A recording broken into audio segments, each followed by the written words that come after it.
بچہ پیدا ہوا تھا، اس میں آیا ہے کہ اس ماں سے جو بیٹا تھا، مطلب علامہ شبلی کا جو کوئی بھتیجا تھا، جو اس کا انتقال ہو گیا تھا، جو بیٹا ہوگا ان کا بھائی ہوا، تو وہ اس کے باپ کا انتقال ہو گیا تھا، تو جو اسلامی جو وراثت کا سسٹم ہے، اگر باپ مر جائے دادا زندہ رہے تو محجوب ہو جاتا ہے. تو علامہ شبلی نے خاندان کے دوسرے لوگوں کی رضامندی سے بچے کی دادی یعنی مولانا کی سعادت الایمان نے اس بچے کا نام بھی اس میں جو ہے شامل کر دیا. لکھتے ہیں مولانا نے مظفر کو جو محجوب تھا اپنی جائیداد میں شامل کر لیا اور اس کا نام بھی ورثہ کی رضامندی سے حصہ داریوں میں داخل کرا دیا. بچے کی دادی یعنی مولانا کی سعادت الایمان نے مولانا کا برتاؤ دیکھ کر یہ کیا کہ جائیداد جو شیخ صاحب ان کو ہبہ کر گئے تھے واپس کر دی. ایک مسئلہ اور آتا ہے کہ 1886 میں ایک مسئلہ یہ آیا کہ نیشنل اسکول موجودہ شبلی نیشنل ڈگری کالج میں جو رذیل ذات یا پسماندہ ذات کے بچوں کو پڑھنے کا مسئلہ آیا، تو مولانا کے چچا شیخ عجیب اللہ صاحب نے ان سے اس مسئلے میں خط سے رائے معلوم کی. اس لیے مولانا نے اپنے 25 اگست 1986 کے خط میں لکھا، آپ نے رذیل قوموں کی نسبت دریافت فرمایا، یعنی ان کے مدرسہ میں تعلیم کی اجازت دی جائے یا نہیں. ایک گشتی خط کے ذریعے سے ممبروں سے دریافت کیجیے، جو رائے سب کی ہو اس پر عمل کرنا چاہیے. تو مطلب اس دور میں جو ہے علامہ شبلی کے چچا یا جو اسکول کے ذمہ دار تھے ان کے پاس لوگوں کا آیا تھا کہ بھائی کہ جو ہے جو رذیل ذات کے لوگ ہیں اس کو پڑھنے دینا دیں. تو ان کے چچا نے علامہ شبلی سے جو ہے بات کی، تو علامہ شبلی کو کہنا چاہیے تھا کہ بھائی ان کو پڑھنے دیجیے. انہوں نے کہا کہ نہیں آپ ممبروں سے بات کر لیجیے، جو رائے سب کی وہی رائے پر عمل کیجیے. تو علامہ شبلی نے یہاں پر شیطان واد اور ابلیس واد کی مخالفت کے بجائے خاموشی سے اس کی اجازت دے دی ہے. ہونا تو یہ چاہیے تھا کہ وہ لکھتے کہ رسول صلی اللہ علیہ وسلم نے تعلیم حاصل کرنا ہر مسلمان کو فرض قرار دیا ہے، لہٰذا جو لوگ یا جو مظلومہ رذیل کی ذات کے بچے پڑھنا چاہتے ہیں ان کو پڑھنے دیجیے، ان کو اس بات ابھاریے. لیکن انہوں نے اس بات کو نہ کہا کر کے ممبر پہ چھوڑ دیا. اور جو ماحول جو سماج کا ماحول تھا اس دور میں، اس سے ہمیں امید نہیں رکھنی چاہیے کہ ممبروں نے اسے اجازت دی ہوگی. اگر اجازت دی ہوتی تو یہ سوال کرنے کی نوبت ہی نہیں آتی. دوسری چیز سوال کر لوں. آپ دیکھیے اجازت نہیں دی، لیکن ہم دیکھ رہے ہیں، جیسے میں شروعات میں بھی بولا ہوں کہ اسی کالج سے میں بھی پڑھا ہوں اور میری بہنیں بھی پڑھی ہیں اور بہت سے اور پسماندہ نوجوان پڑھ رہے ہیں. تو آج دیکھیے کتنا فائدہ ہو رہا ہے، اسے یہاں کی ایجوکیشن کا لیول بھی بڑھ گیا اس کی وجہ سے.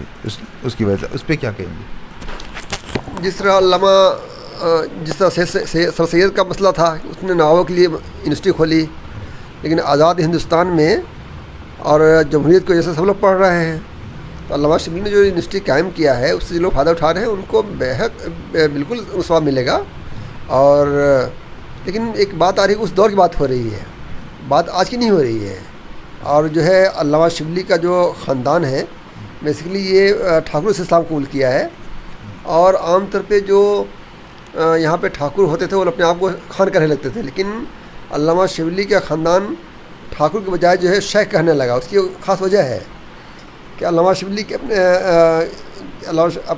جو ہے ان کے دور میں ہوا کہ جو ہے ایک صاحب تھے ان کے خاندان میں جو اپنے آپ کو کسی بزرگ سے جوڑتے تھے. وہ اور اس بزرگ کو جوڑنے کی وجہ سے یہ لوگ ان کو روتارا کہا جاتا ہے. ایک میں تاریخ بتا دوں آپ کو میں کہ روتارا کے اندر شیخ کے روتارا جو اعظم میں جو شیخ اور خانبرادیاں ہیں اس کو روتارا بھی کہا جاتا ہے. علامہ سید اسلام ندوی کی رائے میں اعظم گڑھ کے 9 مسلم راجپوت خاندانوں میں 2 قومیں پیدا ہوئیں. ایک وہ جو خالص اپنی اصل نسل پر باقی رہیں اور وہ مسلم راجپوت کہلائیں. دوسرے جو مغلوں، پٹھانوں، شیوخ اور دوسرے خاندانوں میں شادی بیاہ کرنے لگی ان کو عرف عام میں روتارا کہا جانے لغا، جو دراصل ہندی لفظ راوت کی خرابی ہے. ہاں، یہ راوت لفظ پہلے غالباً وہ راوت کیا ہے، لیکن یہاں راوت اس علاقے میں راجپوت بولا جاتا ہے. یہ راوت لفظ پہلے راجپوتوں کے لیے بولا جاتا تھا، اب بھی کہیں کہیں بولا جاتا ہے. علامہ شبلی کے مورث اعلیٰ شیوراج سنگھ قبول اسلام کے بعد ان کا نام سراج الدین تھا کہ پوتے سہراب نے دنیاوی عزت کے علاوہ اپنی دینی عزت بھی کمائی، یعنی باطنی کیفیت میں ترقی کی کہ ان کے مرشد نے ان کی بیعت کی یاد دی اور شیخ کے معزز لقب سے سرفراز کیا ہے. اسی لیے 9 مسلم راجپوتوں کے عام دستور کے خلاف یہ لوگ خان کے بجائے شہ کہلائے۔ اچھا، علامہ سید اسلام ندوی کی کتاب ہے حیات شبلی 2008 میں چھپی ہے، اس کے 72-80 پیج پر ہے یہ۔ اور جو علامہ شبلی کے جو جو دادا ہیں پردادا جو بھی کہہ لیں آپ، سراج سنگھ یا سراج الدین، ان کے قبول اسلام کے بارے میں متعدد باتیں ملتی ہیں۔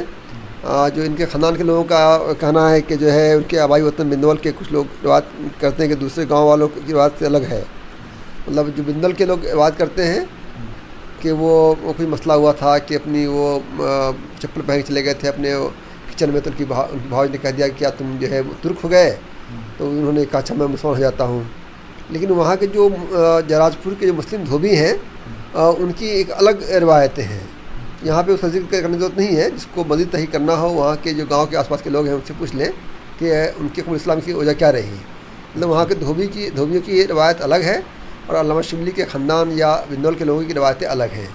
اور اس کے علاوہ میں بتا دوں کہ یہ آپ کا یہ سوال جو ہے کہ مطلب وہاں پہ آپ پسندہ پڑھ رہے ہیں، بھائی دیکھیے ڈیموکریٹک کنٹری ہے اور ہر ایک کو ایڈمیشن لینے کا رائٹ ہے، اس میں تو نہیں کر، لیکن جہاں تک وہاں کے جو ٹیچرز ہیں یا جو ان کے وہاں پہ نان ٹیچنگ ہے، اب دیکھا جاتا ہے کہ اس میں جو ہے روتارا برادری کی اکثریت ہے، اور اس کی کیا وجہ رہی ہے اس کے پیچھے بھی اس پہ غور کرنے ضرورت ہے، لیکن کرنے ضرورت ہے۔ علامہ شبلی کے گاؤں کے ایک ایم ایل اے عالم بدی صاحب جو ایم ایل اے ہے 25 سالوں سے، بہت نیک آدمی ہے، کبھی جو ہے سرکار مطلب جو بھی فنڈ ملتا ہے پورے عوام پہ خرچ کرتے ہیں، بہت ہی شریف النسب آدمی ہیں اور بہت ذی علم آدمی ہیں۔ میری بڑی بہرحال ملاقات ہوتی ہے لکھنؤ میں، ان سے بھی آتے مجھے فون کرتے ہیں، ملتا ہوں ان سے میں۔ تو انہوں نے مجھے بات بتائی کہ 1902 میں علامہ شبلی نے ضلع کے ذمہ داروں کو ایک خط لکھا تھا، جس میں انہوں نے جو مسلمانوں کی جو چھوٹی برادریاں ہیں، جو سوکال چھوٹی برادریاں، ان کی تعلیم و ترقی کو بڑھاوا دینے کی بات کہی تھی۔ اور انہوں نے بتایا تھا کہ جو ہے ابھی 2 سال پہلے معارف میں یہ مکتوب یا یہ رسالہ خط میں چھپا ہے، میں اس کو تلاش کر رہا ہوں، اور اگر علامہ شبلی نعمانی نے یہ بات کہی ہے تو ان کی جو پرانی باتیں ہیں 1900 پہلے کی ہے، 88 کی ہے، اور اگر یہ بات ہے تو علامہ شبلی پہلے جو باتیں انہوں نے لکھی تھی 1886 کی باتیں ہیں، اور یہ عالم بدی صاحب 1902 کی بات بتا رہے ہیں۔ اگر علامہ شبلی نے ایسا لکھا ہے، مجھے ابھی ملا نہیں، تو واقعاً ان کی پچھلی بات کو نہیں مانی جائے گی، جو ان کی لاسٹ بات ہے 1902 کی اس کو مانی جائے گی، اور ایسا ہے تو پھر وہ کاسٹ نہیں کہے جائیں گے۔ اچھا، تو آپ اپنے بدلاؤ کرنے کے لیے نہیں، میں بدلاؤ نہیں، اگر وہ بات جو محترم عالم بدی صاحب ایم ایل اے ہیں، وہ انہوں نے کہا کہ انہوں نے پڑھا ہے معارف کے اندر، اور وہ کہ یہ بات انہوں نے کہی تھی کہ بھائی جو پسماندہ برادریاں ہیں ان کی تعلیم ترقی کی کوشش کیجیے آپ لوگ، اپنے ذمہ داروں سے کہا تھا۔ اگر ایسا ہے، میں نے مولانا عمیر صدیق ندوی صاحب جو معارف جو دارالمصنفین کے ذمہ دار بھی ہیں اور وہ وہاں معارف کے انچارج بھی ہیں، ان سے بھی کہا ہے میں نے کہ وہ بات ہمیں ڈھونڈ کے دے دیجئے تاکہ حقیقت نظر آ جائے۔ یہ ہمارا مقصد کسی کو بیجا تنقید نہیں کرنا ہے، اگر کوئی بات کسی بات کو کوئی رجوع کر لیتا ہے تو اس کی رجوع مانی جائے گی۔ ہمیں کسی بھی شخصیت سے کوئی بھی نفرت نہیں ہے، ہم ایک علمی کام کر رہے ہیں، ٹھیک ہے۔